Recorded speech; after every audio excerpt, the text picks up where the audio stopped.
this. Industry-driven training collaborates with apparel manufacturer companies to understand skills gap, aligns training with real-time industry demands. This is just to elaborate. We don't just get training done. We meet the actual needs of the industry by discussing with the HRs of the industry. Where is the job? What is the percentage of employment in each demand, what they have? It could be even in terms of machine operation, there are segments which employ more and less. So we create the basic training program based on the needs of the industry. We are in constant discussion with the industry. Structured dual training approach, 6 weeks classroom training, theory, technical skills and soft skills, 2 weeks on-the-job training at partner factories, ensuring hands-on experience. At the moment, we have 3 factories, one in Katangela, one in Jambu, and the other one in Kilifi.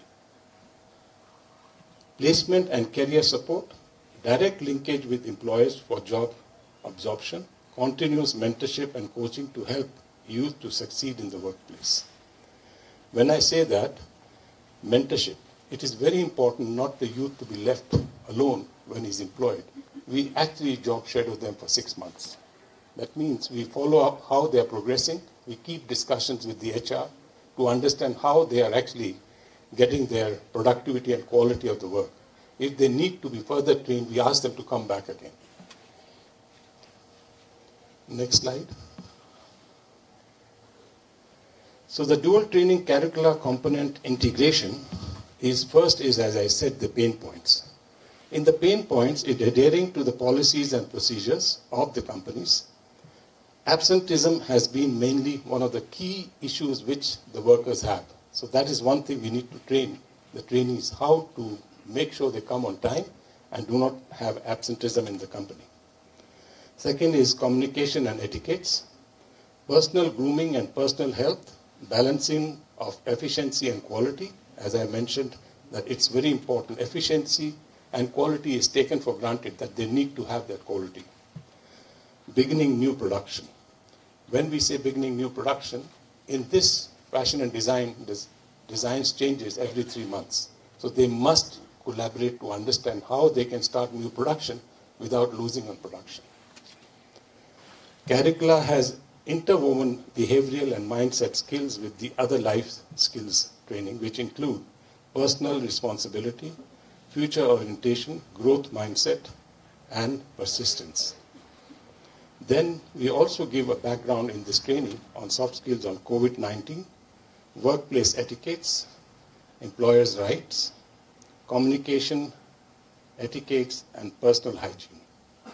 Why I say this, they should know what their right is. They should not be undermined by the supervisors. They should not be challenged for sexual harassment. They should not be given a pressure that they have to pay something to get something. It is their right, what they do, what they work, they should earn that money. So we train them to understand that. Apart from the behavioral skills, we also have proactiveness, adaptability, attention to details. Very important. Under safety, we also train them on safety rules and fire precautions, identifying occupational health hazards, safety procedures in the workplace. As you know, each industry has its own challenges, so we let them know while they are working what are the safety procedures they need to understand. Next slide, holistic approach. As we mentioned, our first point of contact in the industry is the HR manager. Then we also speak to the supervisors, we speak to the quality checkers, and we speak to the machine operators as to what they do on the job. To understand the main activities and value adds, observe performance and pain points, confirm findings. So that means we actually do the understanding before even we start the training. When we bring in the youth, which are totally fresh on the training program, we actually work with close to about 8 to 9 counties right now. They have come from the villages and wards without even seeing a sewing machine. So we interview them, actually understanding if they are capable to handle multi-skilling on machine operation. There's a word we call dexterity test. We do that. If we find that they have a challenge, we give them another opportunity of casual work. Could be quality assurance, could be ironing, could be something else. While we have done the interviews, we also do virtual training. We have a system which is called Kian. We actually show them how the machine is, like what we do in the driving. What is a car? Where do you start? Where do you have a brake pedal? Where you have a accelerator? Before even they go to the machine. That's the virtual training we give them for 1 day. For each machine, 1 day. So that when they go to the machine, they know exactly how to start the machine. Then they are done. Once they have done their 6 weeks, we then observe the performance and pain points on that. And then actually we give them 2 weeks of dual training. In our case of fashion and design, there are 2 ways of methodologies, what we call of production. One is full garment production, which we call tailored. The other one is assembly line manufacturing. Each component has close to 40 to 44 machines, like in shirts, like 42, jeans has 42 or 43 machines. Each station has its own job, and each station has a target for the day. That means anything between 30 seconds to 90 seconds, that operation must conclude. That means the jean is coming out. Every 60 seconds, one jean is coming out. That is the target we talk. Sometimes in Hong Kong, they do it 40 seconds a jean. 5-pocket trouser. Every 40 seconds, one trouser comes out. So here, we are looking at something which is unique. Sorry.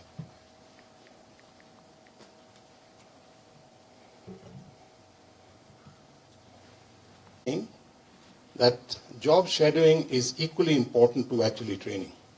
That means the people who have been employed now in the industry, we give them minimum of 3 and maximum of 6 months before we leave them on their own. Depending how the worker is, how he has been able to understand the job, how he has performed, and we also assure the factories we work with that in case you have a challenge with the worker who has been employed, we can give them back to us and we retrain them and upgrade in a specific area they request. So there is a position of fallback. Then we also have the pain points of the factory, which I said, adhering to policies and procedures. Absenteeism is a very key issue, which we have close to 3 to 5% in most of the companies. Personal grooming and personal health, balancing efficiency and quality, beginning new production. Those are the areas we focus. Again, on dual training methodology and alignment with the industry manufacturing, our approach is learning by doing. Model ensures practical skills acquisitions, co-design curricula with industry experts. Again, the word is very important, industry expert. We do not just have teachers to do or trainers to do, we also bring in industry experts within our training. Co-design, performance-driven approach focusing on efficiency and quality. Benefits, trained, structured around real factory workflows. Emphasis on speed, precision, and productivity. Industry demands skilled workers. Training provides cross-functional expertise. Outcome, achieving high-quality production standards through workplace integrated learning. I have used this word quality and productivity in most of my presentation. They go hand in hand. If you can achieve a lot of production without quality, you have to go back and redo it. So any industry finds a worker not able to manage quality in production is not employed. They understand quality is a prime and productivity is required. So they go hand in hand.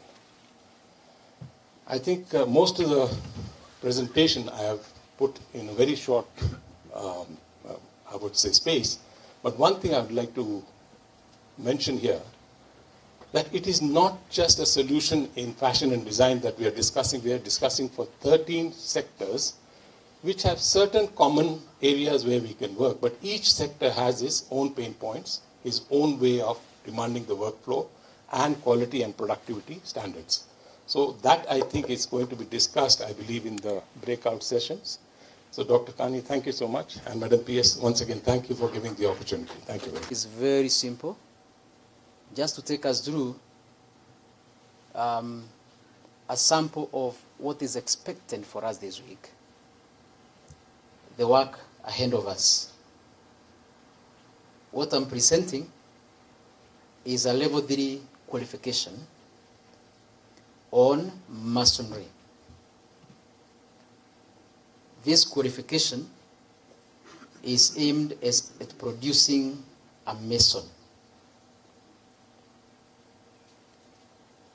The aim is to ensure by the end of the 3 months training, this person will be able to go out there and be employable, whether in self-employment or being absorbed by the construction industry.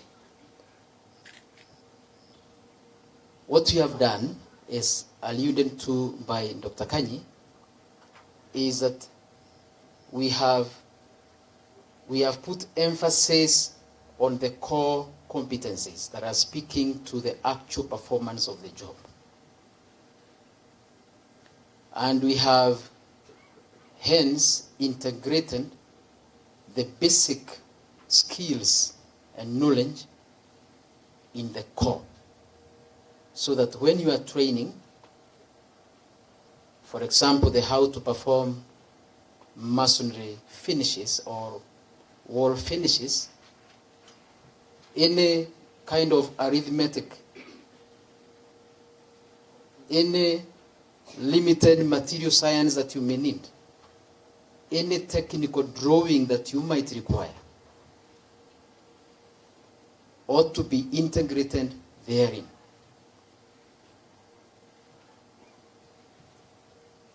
Hence, we have enhanced the duration that was intended for the basic competencies.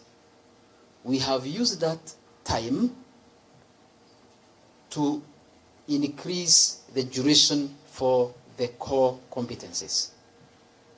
And as such, the new look program has no basic competencies for level 3 and level 4. And there has been guidance for the level 5 and 6. We shall continue to have a discussion. As we package this, for example, now we have, I think I am not able to see from the corner here, we have the first unit is on masonry structures construction. Okay? That unit is employable. Okay? And we package it in a way that we can still be able to recognize through certification as applicable that competency. The second competency, masonry works finishes, again, we ensure we package it in a manner this trainee, upon completion of unit number 2, would be able to undertake any tasks on performance of masonry finishes. And the same applies to unit number 3. If we scroll down a bit, just scroll down, madam,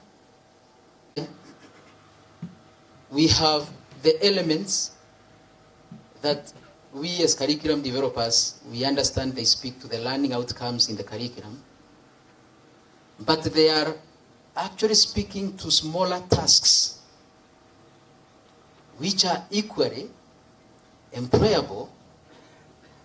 They are tasks that you can undertake within the industry setting,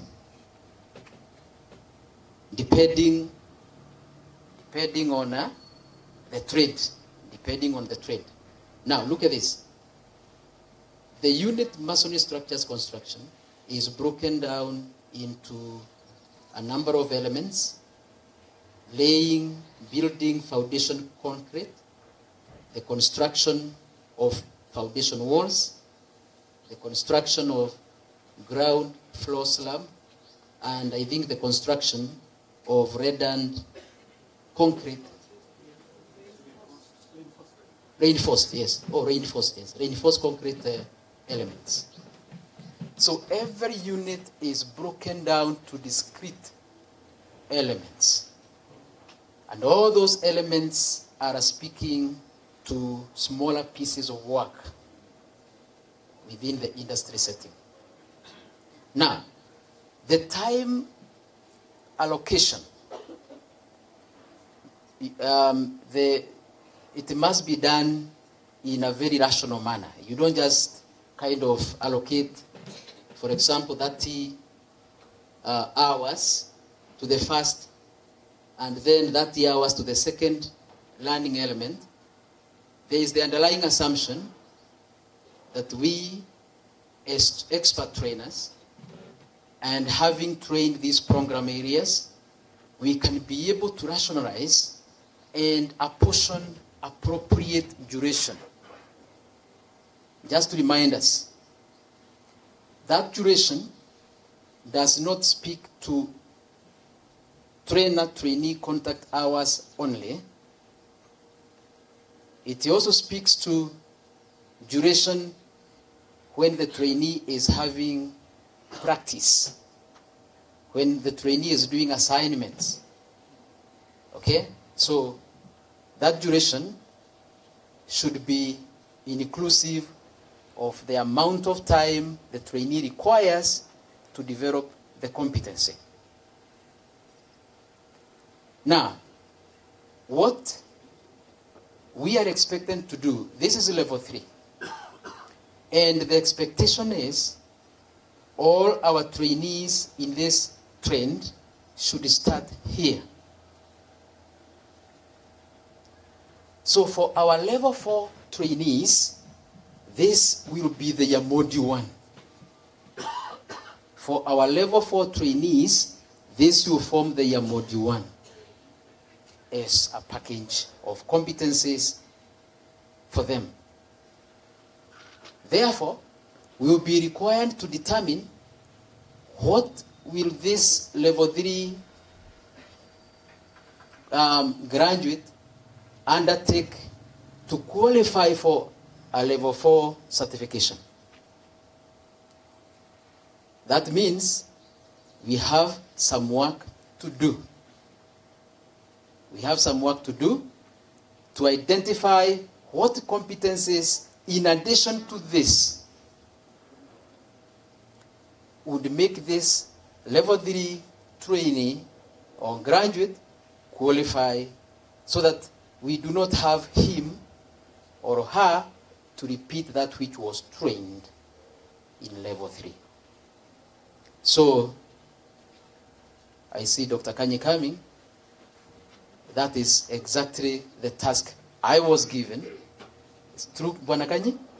A clap for me, kindly. Who is our PS, Dr. Moria, Bwana Rajiv. I'm happy to see you here today because he's the one who assisted us to realize the dual training policy. If they had gotten into a place whereby it was not moving forward or backwards, then he came up and we were able to realize the dual training policy, and it was approved, and now all we are left to do is to implement that. So all my colleagues, because me I can be able to call anybody colleague here, good morning. Chief guest and my colleagues, good morning. Because I've been a trainer, I've been a CEO, I'm a government official, so I can call all of you my colleagues except the chief guest. That one I've not been there. So this morning I don't know what to say much because this is a week for work.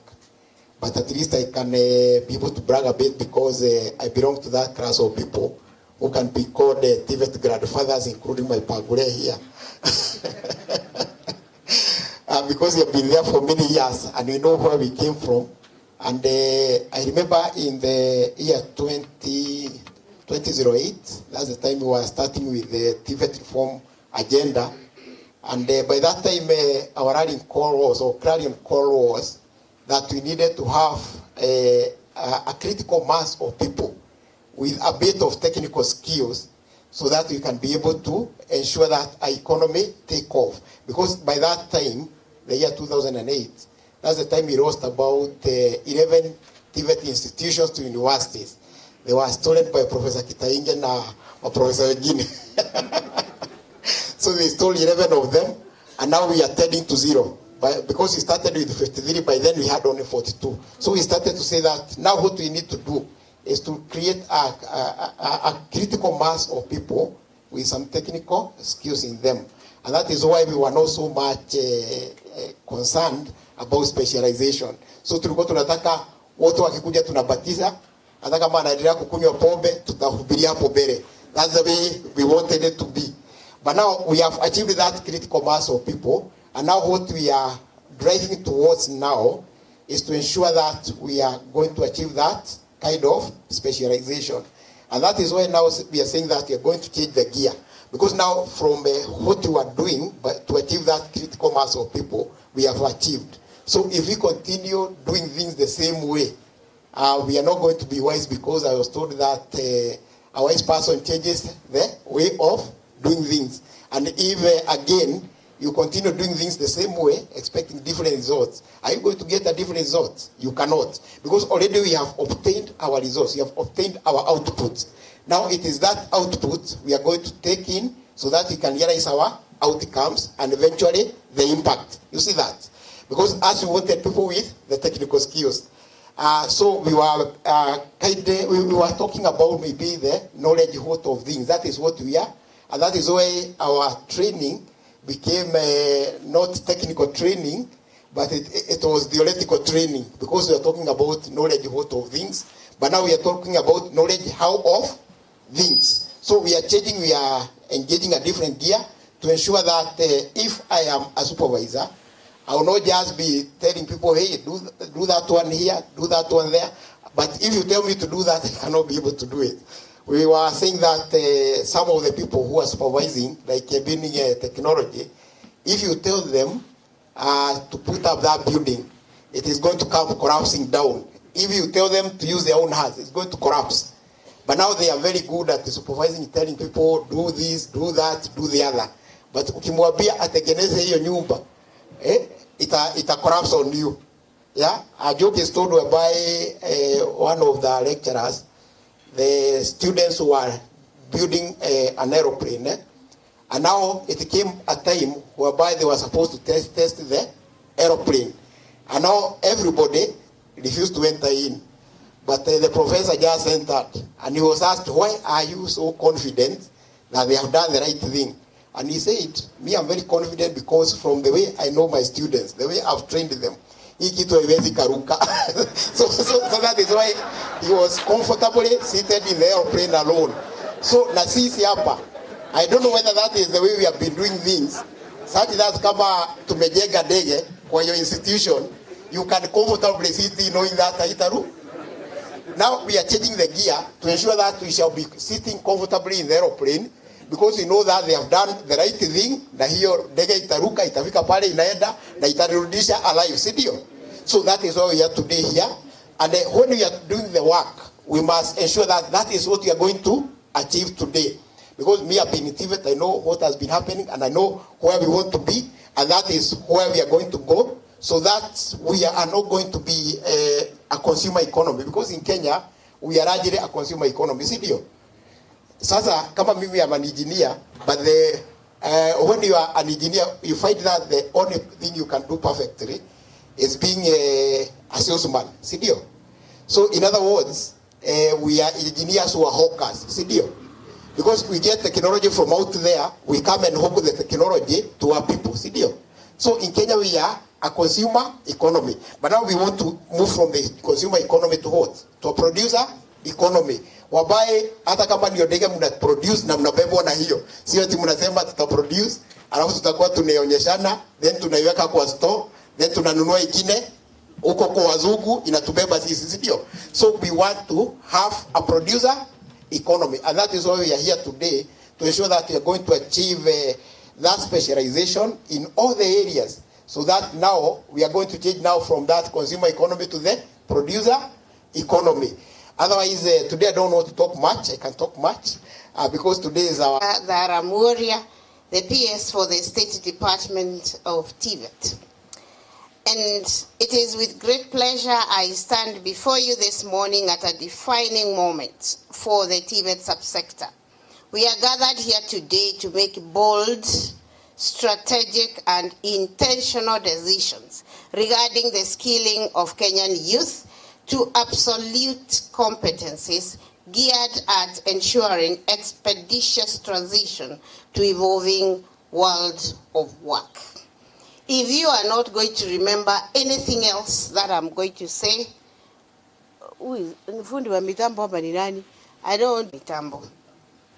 So what I have said is that today we are going to make bold, strategic, intentional decisions regarding the youth of this nation. Earlier on, when we decided to transit to CBET, competency-based education and training, I was told, and you know, I have heard people saying, so and so must go. And na mwingine akawaambia, that so and so cannot go because he did not come. Unfortunately for me, mimi nilikuja. Na wakati nilikuja, nikakuta wenyewe. Na wenyewe ni kama Mwangi, ni kama Mshemi, ni kama Chemoiwa, kwanza Chemoiwa. Ni kama wote. So I was the last born, and you know how last borns are treated in a family. And so watu waliniambia that this is the way it is here. Huku tunaishi hivi. And so when we were talking about going CBET, they told me, now they are here, so they are witnesses of themselves, that we have had people who have been doing NEC. And therefore, Madam PS, we are going to give the people who are doing NEC time to finish the NEC curricula before we get into CBET. Sindio muliniambia? All right. Now that is what they told me, that has become an excuse or a reason for you to actually not exit NEC. I have my brother Isalambo here, who I expanded his team of CBET implementation the other day. And from the sneak I have had on the report that he has made, because he hasn't given me the report officially, but I have sneaked into that report.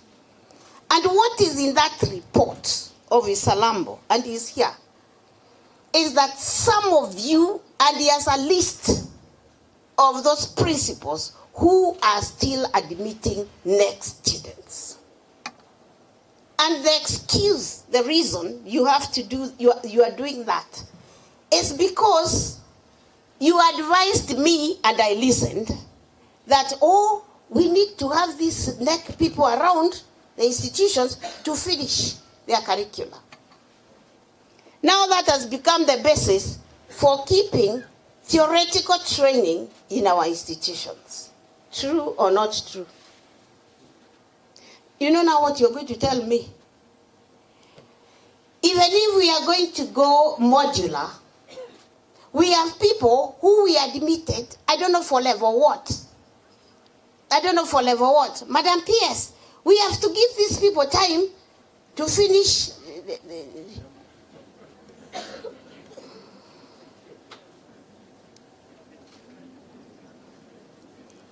As you do that, you are wasting the young people of Kenya. You are wasting the youth. There's nothing else we are doing. And it is very, very unfortunate. I like what my brother Jao has said, that you are creating aeroplanes that you can comfortably sit in. Because we in Kenya, we like the comfort zone. On the contrary, one day an old man was walking around and he saw somebody really struggling to make a vehicle start. Really struggling. Akaenda hapo akamwambia, wacha niangalia, wacha. And within seconds, he had fixed the vehicle. Kamuliza wewe na vile wewe ni mzee, how come you have fixed this vehicle this fast? Akamwambia, my name is Ford, and I constructed this car, so I know it inside out. How many of your graduates can say that? How many? A long time ago, which year were we making a vehicle called Uhuru? Was it called Uhuru? Nyayo? Nyayo Pioneer. Oh, it was not called Uhuru. At the premier university of this country, isn't it? Where is it? Ilikuja kwa barabara. Iko stadium, hapo stadium. Ikazunguka hapo stadium, alafu ikaenda wapi? Ikaenda numerical machine. Na iko huko. No wonder Jao is talking about a consumer economy. And the reason we are what we are is me and you.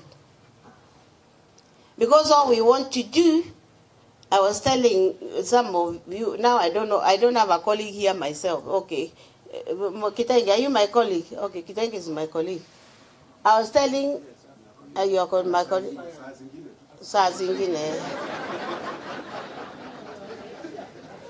No, he's my colleague because when we are no longer here, we can go back to the university.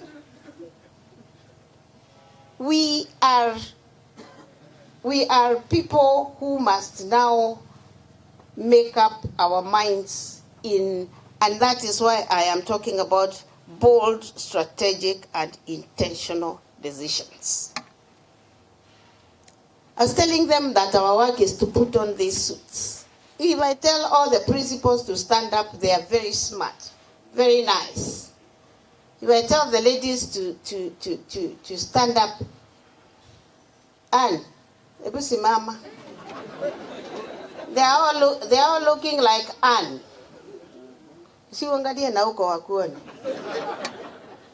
And the guys are even worse because they have ties. That's all we want to do.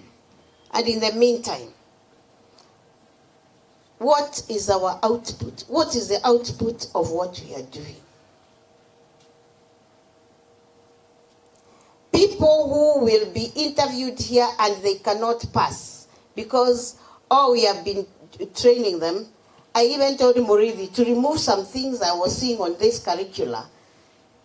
Because you come to school and you are being taught, what is the first lesson that you teach them? Communication skills. For how long?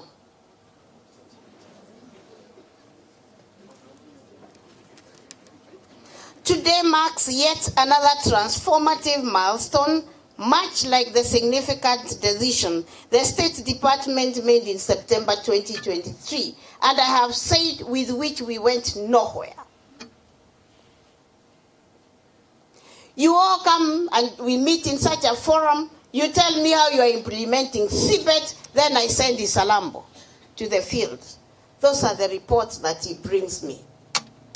In the meantime, all of you principals especially have strategic government vehicles fueled by government, being paid strategic salaries, and that is the report I am getting from Ms. Salambo.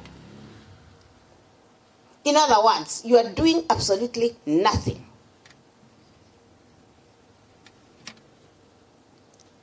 You go to a big, although I was in, which institution was I in the other day?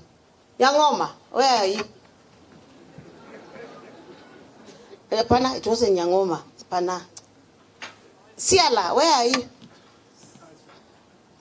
How many of you are the ones we graduated the other day? How many are employable? How many are employed? Eh? You don't know. Hakuna kitu kama hiyo. Then I was where did I go to after that? Mawego, where are you? How many of your graduates are employed or employable?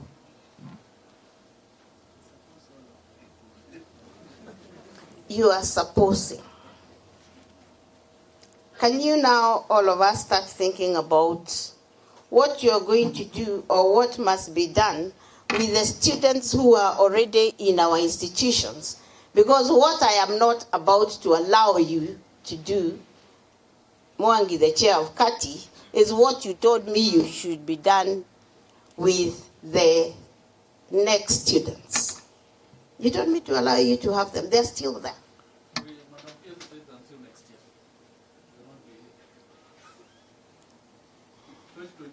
And what will you have done with them from, it is now 2 years. They're going to be here until next year.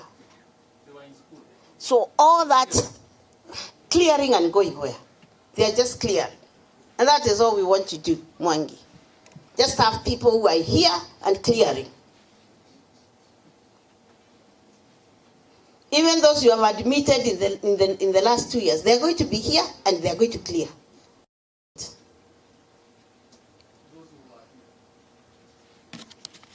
Can you think about it? Let me begin with a simple truth. What got us here will not take us where we need to go. Sue Park, a renowned writer, minister, and transformational leader, is known for this quote. And I think I have made this quote before. There is no way for those who do not go, but for those who go forward, even a way that does not exist is made possible. I think I have said that before. The only problem is that we are not willing to go. We want the status quo as must be. And I want to, this is what Dr. Kanye has been stopping me from saying since yesterday, because we had several meetings, one of the meetings yesterday evening, that a time came for those who are Bible readers. Rajiv, this is not for you. For those who are Bible readers, a time came when Joshua told a crowd that for me and my house, I will do what? Yes. I will go with those who are willing to go.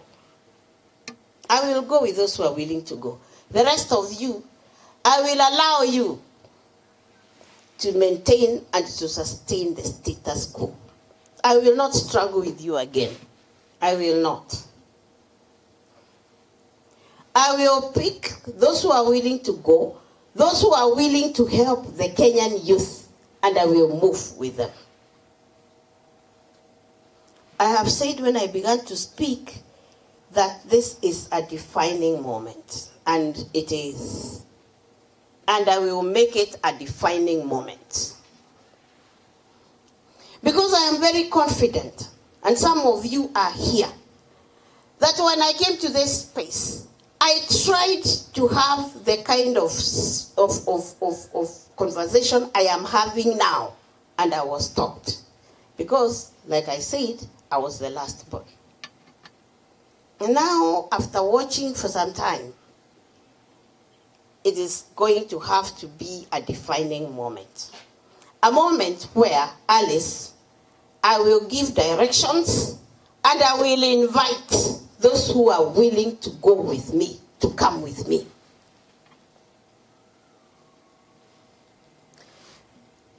Those who want to stay and remain and enjoy themselves and enjoy government salaries. Because you see, me, as I stand here, and I've said this before, I am well paid by the government of Kenya. I am provided with practically everything that I need, including somebody who ensures that I am secure. So, I am going to do my job because in the eyes of God, I cannot have everything being provided for me and there is nothing I am doing. No. If I am going to do it with 3 people, so be it. 3 are enough. And 3 is a biblical number.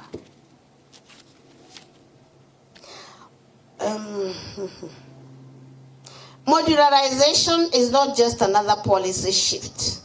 It is a necessity. It is a directive from the head of state, His Excellency the President, Dr. William Ruto, because of the urgency of skilling the youth, and this cannot be overstated. Let us be clear. Sticking to old ways will not carve out a competitive niche for TVET graduates in the job market. Cannot afford to be trapped by traditions that no longer serve the nation. We cannot engage in baseless arguments when the evidence is clear. Flexibility in training is the future, and TVET is already structured to deliver it. This is a call to action. All of us must think beyond the age-old boxes, beyond comfort zones, and beyond resistance to change. And this is where you have been in a big way. You have resisted and resisted and resisted, so I am ready to drop you.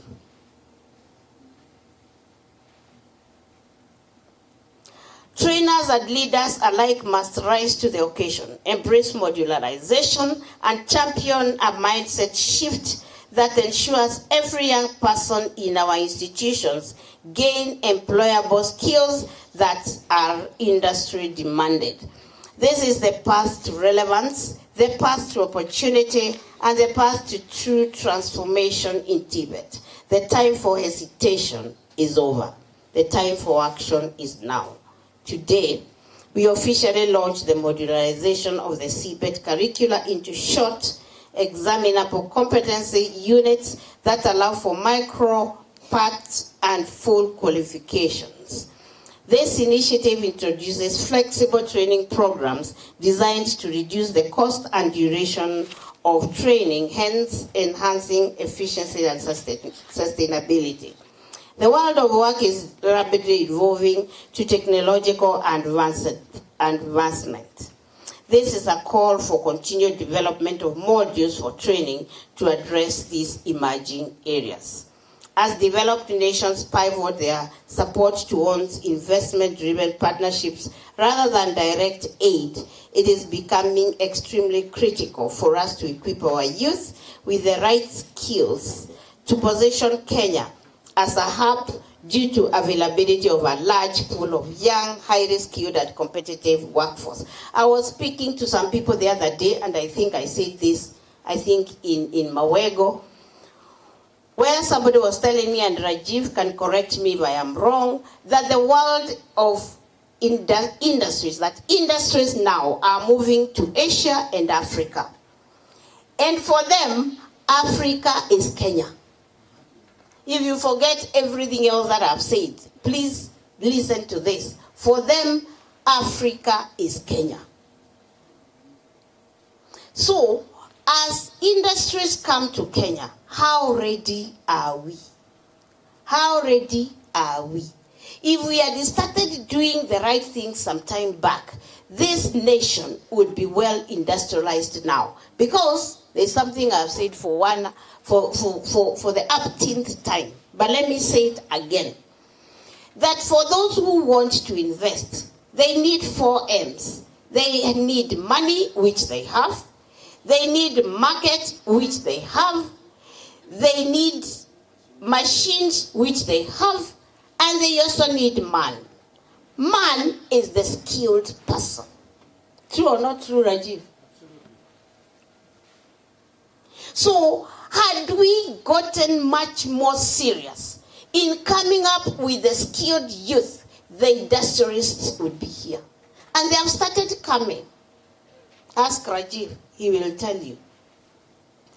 Because, according to them, Kenya has the skilled youth. I don't know where they are.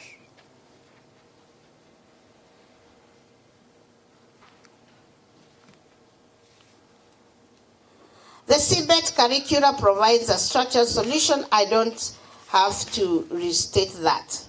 A key aspect of this initiative that we have today shall be the direct involvement of industry stakeholders. Our qualifications awarding institutions, TVET CDAC must work collaboratively with industry to ensure that the competencies developed align precisely with the needs of the industry. What hence is needed is continuous research into the industry needs. Through industry collaborations, each competence is guaranteed to meet current and future workforce. Mr. Rajiv Arora has already presented what he presented, and from this we are supposed to run the specific areas required to be able to skill our youth for absorption. Breaking down the curricula into core competencies allow progressive certification, job-specific training, and flexible entry and skill progression that is by industry-ready young people. Ladies and gentlemen, I urge you to undertake this task with utmost seriousness. This is a matter of national priority, and there is no room for bias, personal interests, or distractions. It is the desire of the ministry to ensure that the modularization curricula will be fully rolled out across all TVET institutions from May 2025. But I dare add, in the unlikely event that you are not ready, please, one way or the other, let me know. I don't know how you will how will I know who is not ready? Mwangi, you,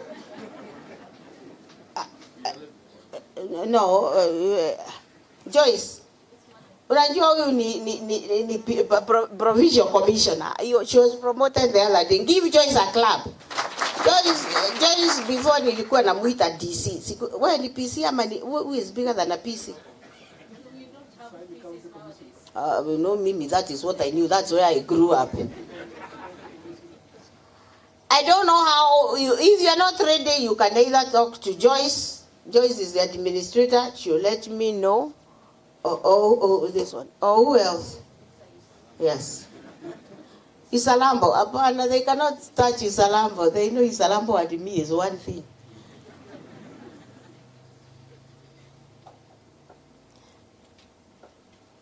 It is okay if you know, there is also somebody who told me that, you know, you might spend a lot of time requiring something from somebody or from something where it does not exist.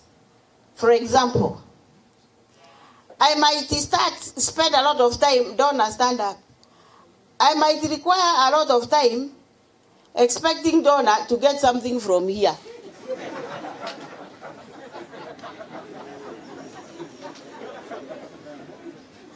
Instead of asking Isalambo to get me something from here, I am asking Donna. Will I get it from her? No, Donna, sit down. You know, you are the only one I can use as an example. So, you see, ladies and gentlemen, some of us might simply not be capable of delivering what we are talking about. Sawa. Please, just come and tell me, or I don't tell Joyce, hii maneno munaongea ni ngumu sana. Sawa. I will tell you what you can do. You know, I can tell Donna to get me things that are here. Na Isalambo anitafutie ile iko wapi? I'll tell you what to do. I'll not give you lighter duties this time around. Egon, tuko pamoja? Kama unasikia hii maneno ni mingi sana kwako, ambia Joyce. Sawa? I'll tell you what to do. But we must get a team, we must get an army that has to go into this war and win. Are we together? Yes. As we embark on this journey, let us remain steadfast in commitment to providing Kenyan youth with the best opportunities to succeed. Through micro-credentials, we are not only transforming the TVET subsector, but also reinforcing Kenya's position as a skills-driven economy. when Mureithi was presenting this, what we are saying, let me add to the voice of Mureithi, that the entry behavior for everybody coming to do building and civil will be this. Because like I said, that is why Ford can just come and tweak his vehicle, because he knows it inside out, isn't it? So this person who is calling themselves a building and civil engineer must know this. Are we together? Yes. So if you are going to level 6, or God knows to university, start here. So the entry behavior from May is going to be the same. And I dare say, watu mko nao mwangi huku kwa institutions, wale mliniambia ningoje wamalize NEC, na sasa mnaongeza NEC. Si ndio? Can you start thinking about how you are, what you are going to do, so that we are helping those people get skills? I'm not saying you stop them from doing, I don't know, level what. Jamoiwa, you are admitting people to building and civil level 5. Streamline, kama mtaki streamline muniambie. So, hii maneno ya kusema, sijui you admit, everybody who is doing building and civil will start. Mureithi, was this the first one? Yes. Wanze hapo na kila mtu ajue kubeba mawe na kuchonga mawe. Ndio. Kila mtu ajue kuchimba mitaro na and in the process, that is where they will learn measurements. Sawa. Mambo ya kuniambia ati mnaweka watoto kwa class kwanza wafanye sijui, is it called building mathematics? Hakuna kitu kama hiyo. Numerical skills. Now what is numerical skills? Numerical skills as relating to what? What are you numerical skills akipima hiyo mtaro, si ndio? Si akipima hiyo mtaro, it must involve some mathematics.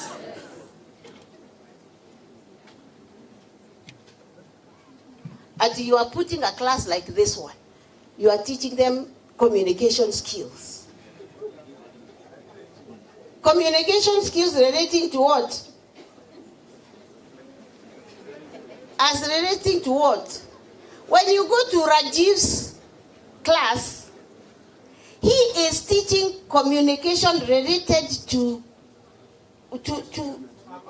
apparel, isn't it? Because selling here is different from selling cars. So you are teaching entrepreneurship to a class like this one. Relating to what? And I have said this before, but nobody listens to me. That is why I'm saying, let me go with those who are ready to listen. The other week, I had an opportunity to go around the country, especially in Western Kenya. I went to quite a number of institutions.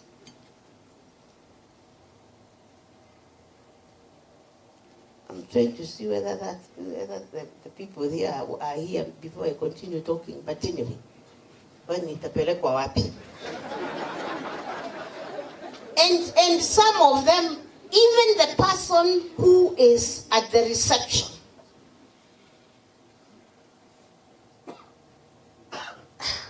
why would I want to, as a young person, to join an institution where the person or at the reception, Donna can give you a description of the person who was at the reception. I mean, you people are just not serious. When you look at, I mean, when will a place like that one ever be the kind of institution that we are talking about? Yet you go to Mawego, it looks like a university, which is what we know. Come here. Look at this institution like this one. Who doesn't want to be here? When CS, the one of labor, what is his name? Motoa. When he got interested and was coming to our institution, he was asking me, Mori, are you serious? These are TVET institutions. Become are serious when you thought TVET institutions were what? But now if he landed in some of those institutions I am talking about, he would have confirmed what was in his mind. And we are still, according to ourselves, we are still walking the same direction. Go to an institution like Karumo. It looks like that stand up principal akuone. Karumo looks like this lady. Unaona nywele yake? Please sit. Go to Kiambu National here. Hata umesimama before nimekwambia usimame.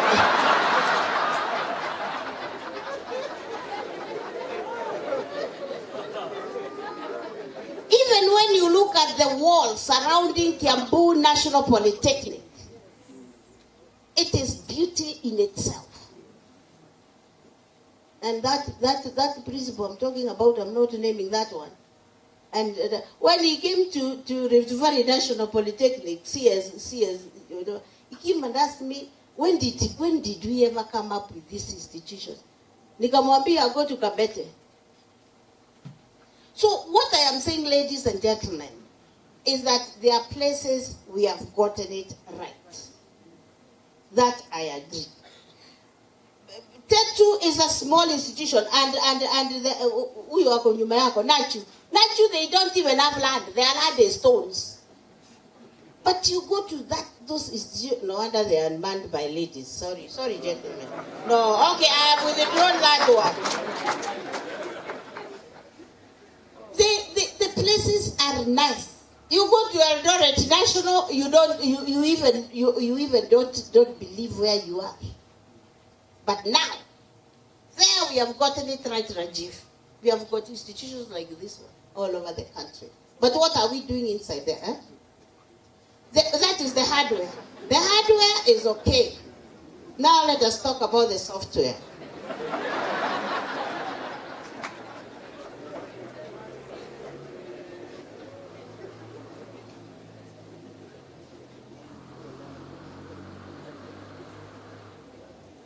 Where is the principal of Kisii National Polytechnic? The current. See where when you're Akora is not here.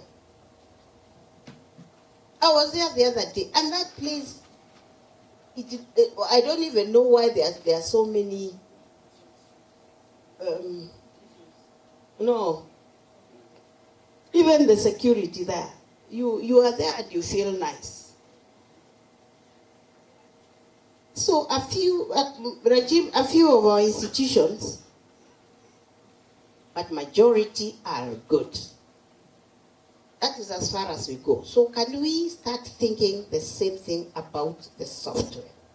We have to craft our young people in a way that it is profitable to them, it is profitable to their families, it is profitable to this nation.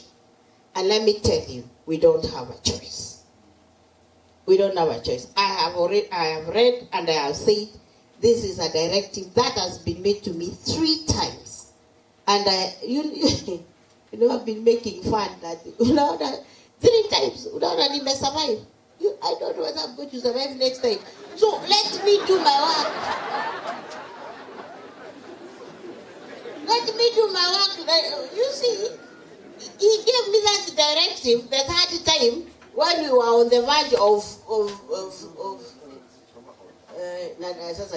so I am not going to wait for another directive.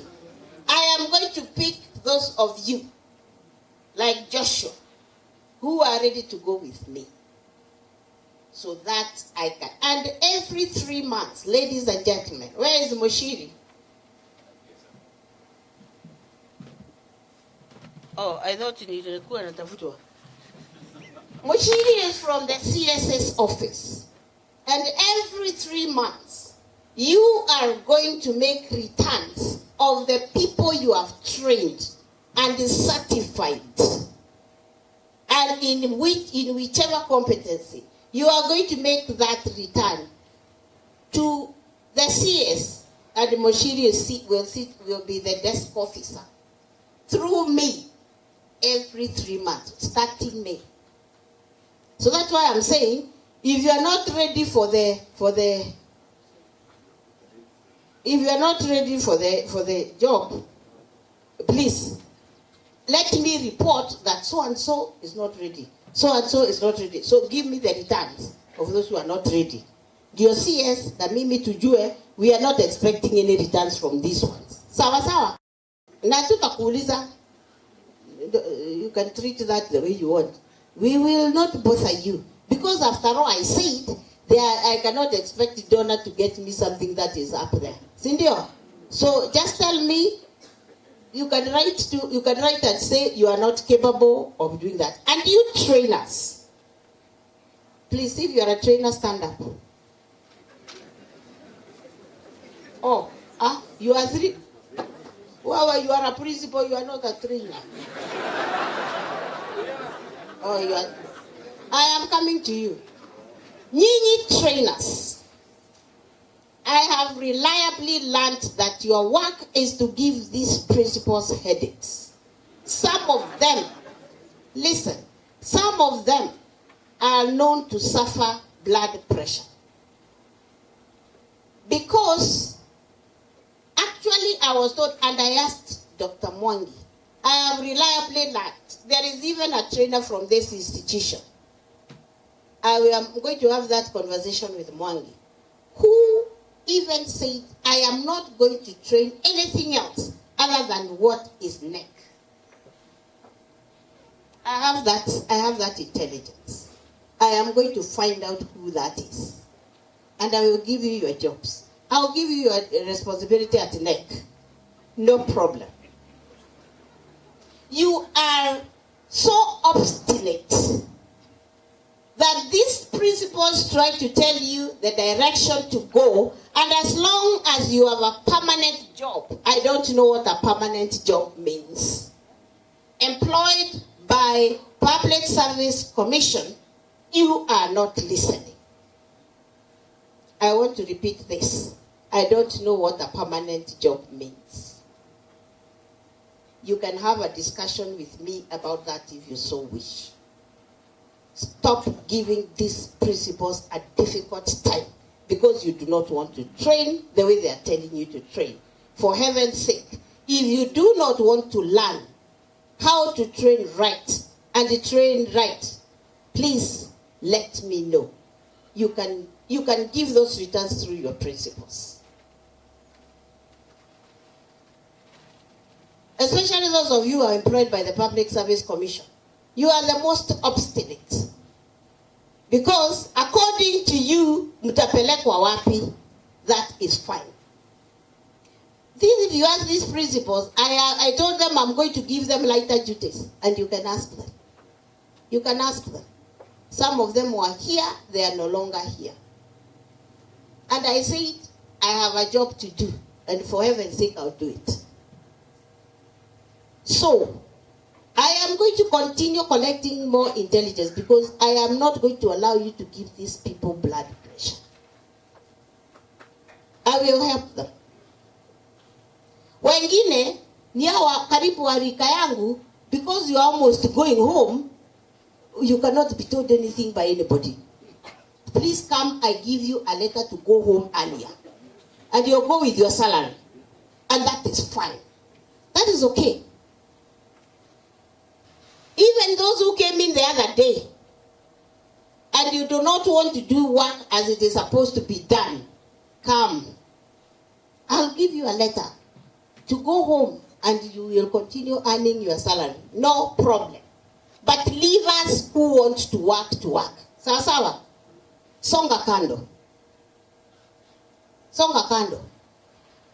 And I am going to start with, and the ones I am going to start with, I'll make it very loud so that you know I am not joking. I will start with some of you and I'll make it very loud so that you actually get to know it is happening. Sit down. Na nyinyi principles. Simameni. Your work is to protect these people. Si muna protect yango na watu.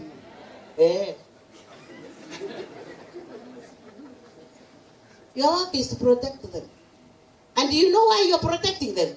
Because you yourselves are not working. Nasikia principal hii wiki yako Mombasa, next week ako wapi? Nyeri, then kama sasa. Next week ako wapi? Finland. After Finland, some of you even asked for clearance to go to I don't know where, as you come from I don't know where. No wonder the deputy principals are busy overthrowing you because you are never there. Leadership has to come from the top, and that is what I am doing. Leadership has to begin from the, and as long as you are not leading, it shall not be well. Please, let it change now. Go and lead. Go and lead. And some of you have also known how to get protected by the MPs.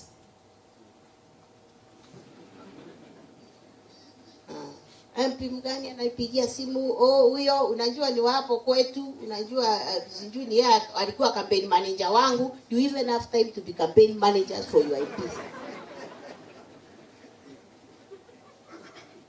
Sidio, my brother? You are campaign manager for who? Currently none.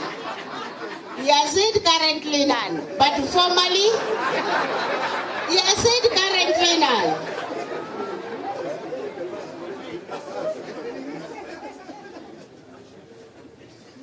Please have a seat.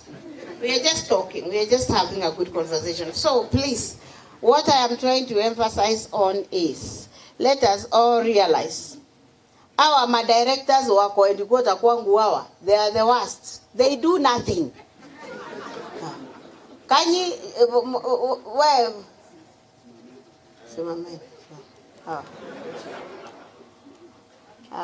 They are so big. You know, they are directors at the headquarters. You know?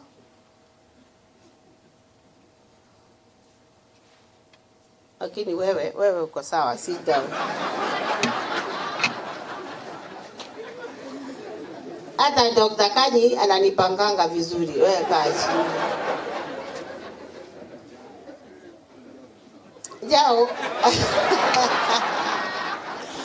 Jao aliongea vizuri sana.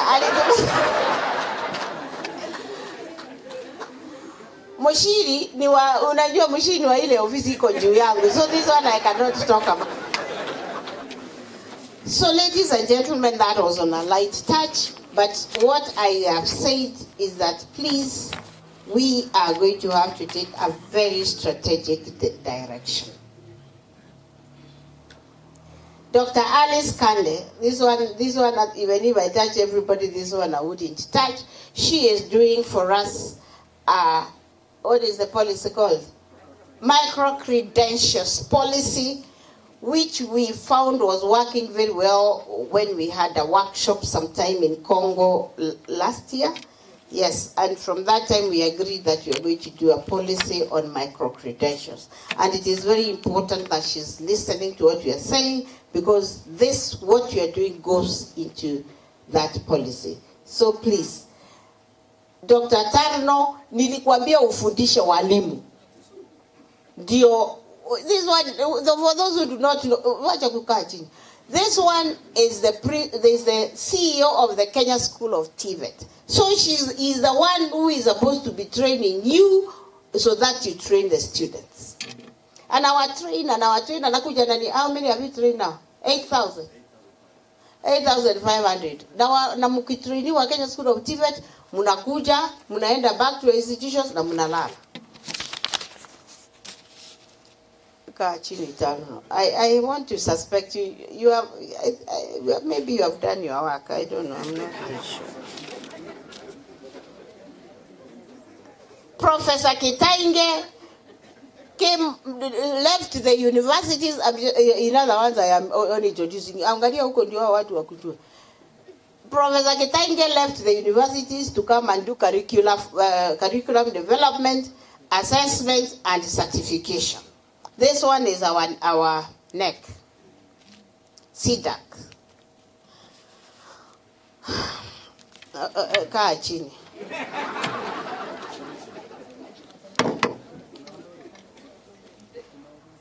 Ladies and gentlemen, this is a defining moment. We must make our minds that we are going to do. I have another team called marketers. Where are they? John and Igwe nimesema marketers wakuje huko. Where are they? Joy, where are the marketers?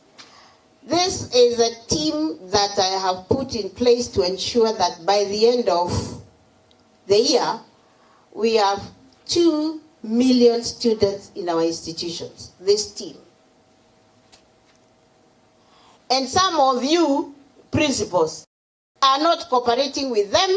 In fact, one of them went to an institution, a whole national polytechnic, which has 1,000 students.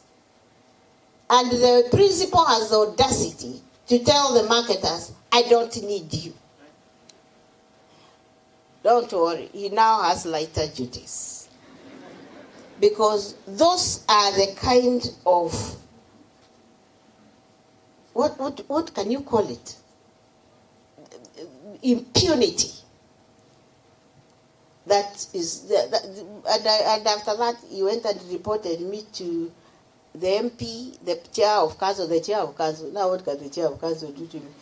The chair of council, let them table it in parliament. But I am not going to have him in that institution. Because sometimes difficult decisions have got to be made. Cooperate with this group, cooperate with this team, because we have 2 million students to look for. And I'm speaking with PS Omolo to ensure that they are working well with Ngao, so that we have these young people who are waiting for elections to ask for 100 shillings from the MPs. We want to make sure that they are not out there. They have the competencies to be able to earn a living for themselves. Sit down. So, ladies and gentlemen, with those many remarks, I want to know, Dr. Kanyi, I don't know whether it is on the program. When are we going to have a Q&A session? Because these people need to ask questions if they have questions. So, Dr. Kanyi, come back so that anybody who needs to say this cannot be done can say it now, or if you have something that must be clarified, please let us clarify it before we break. I think it's because I didn't see TVET Authority. Who is here? Murithi. Wanyeki, Dr. Wanyeki is here, and Murithi. These are people who are from TVET Authority, and these are the people who are ensuring that we are doing the right thing together. And after we ensure, that is why it is Murithi was presenting this. Because until the authority has agreed that this is what we need to train, we cannot train what the authority, because they are our regulator, has agreed that we train. And we pray that you survive, because hata nyinyi unajua mmeambiwa sijui but let us continue praying for you. So yes. From TVET Authority.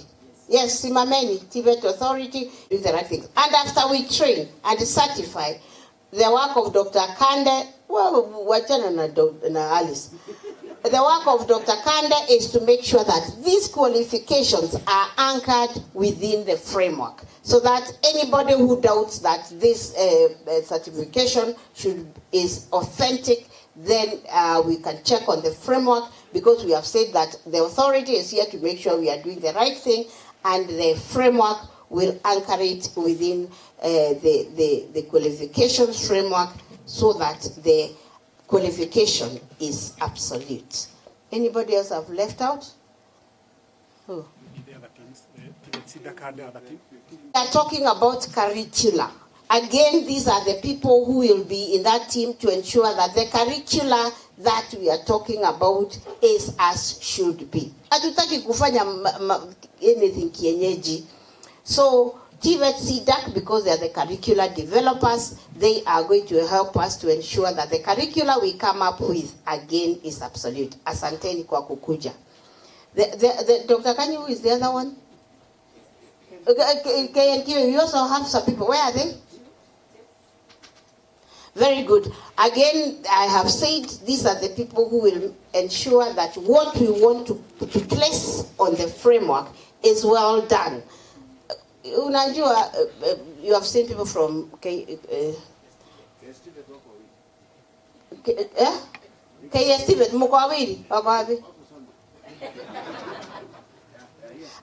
good. Ati wako ndani sana. These ones will ensure that they will take note of what is not requisite about you. Now, at the end of this exercise, mutuambie what else we need to train on. Sawa. So that our watu, wengine they might not be well baked. So please notice those shortfalls so that we can address them. Sawa. Industry, apart from Rajiv, anybody else from industry? Who else is from industry? Mary? Mary ni wangu lakini. Mary, is industry here? This is the industry liaison officer at the headquarters, but she has many other industry liaison officers in the institutions, and Mary is doing a very good job. She's linking us very well with industry, so that now we are going to train practically with Rajiv on that area, and Mary will ensure that we bring in others who are going to continuously demonstrate that we are training in the areas that we are training together with industry. So ladies and gentlemen, thank you very much for listening to me. I can sound to be very harsh sometimes, but it is because I believe in doing the right thing. And that is because I only have a certain time to do what I must do. And for me, I have always said, I want to leave some footsteps on the side of my time. When I was in Mawego, I told them that when I reach on the, Tano anashinda hakiniambia ati tutaenda heaven, lakini sijui ni heaven. But when I get to the gate of heaven, because I am going to heaven myself, sijui kama Tano atakuja, lakini myself I am going to heaven. I do not want to get to the gate and be asked, when I gave you an opportunity to be in TVET, what did you do? Why didn't you do this and this and this? Where are the skilled young people that you are supposed to have come up with? I do not want not to have an answer to that question. In other words, ladies and gentlemen, I am determined what I must do. And now, I am going to put my first foot forward. Mwangi, mumekuwa mkiniambia nyinyi ndio mashivu. Sasa I am going to be the chief. And I am going to have to at best, have a discussion with you, just like we have had this morning, and over the weekend we had some discussions on how we must go forward. But it is very clear in my mind where we must go. And I will listen to industrialists like Rajiv and our other friend, what is his name? Kantaria. Kantaria is also in agricultural value chain. And again, we are going to leverage on what the direction Kantaria is going to give us, so that the agriculturists, we know in which direction we are going to train them. Then we get another industrialist, another one, and another one, until we cover all the areas. Thank you very much, ladies and gentlemen, and may the Lord